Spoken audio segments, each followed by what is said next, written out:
Կառուցելով տուն համայնք հայրենիք, այս կարգախոսով Վիվասել ՄՏՍ-ը եւ Հայաստանի Ֆուլլեր տնօրինական կենտրոնը շարունակում են տներ կառուցել։ Այս անգամ թիմերը Վայոց ձորի Խաչիկ գյուղում էին։ Տարիներ ի վեր միշտ ասում ենք, որ մի եղիր անդարբեր։ Անդարբերությունը սերմացնում է վատ մտածելակերպ, բայց հոգադարությունը հաղթահարում է անդարբերության եւ ինքը կարողանում է սերմացնել եւ խթանել սեր, հավատք,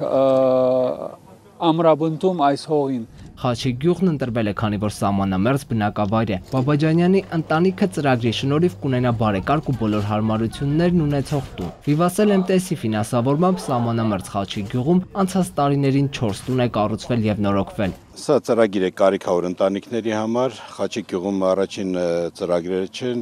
ժամանակին 2007 թվականներին Վիվասելի հետ համագործակցելով ունեցել ենք նորից ծրագրեր։ Հայաստանի 10 մարզերում այս տարի բնակարանաշինության ծրագրով լիարժեք կնորոգվի 40 տուն։ Ծրագրի իրականացման համար Վիվասել ՄՏՍ-ը 100 միլիոն դրամ ներդրում է կատարել։ Հայաստանի Ֆուլլեր տնօրինական կենտրոնը ստանձնել է ծրագրի իրականացումը։ Գործակցության շնորհիվ 53 ընտանիք ապահով կացարան ունի։ Այս տարի եւս 40 ընտանիք կավելանա այս ցուցակում։ Գրիգոր Գևորգյան, ժամը լրատվական։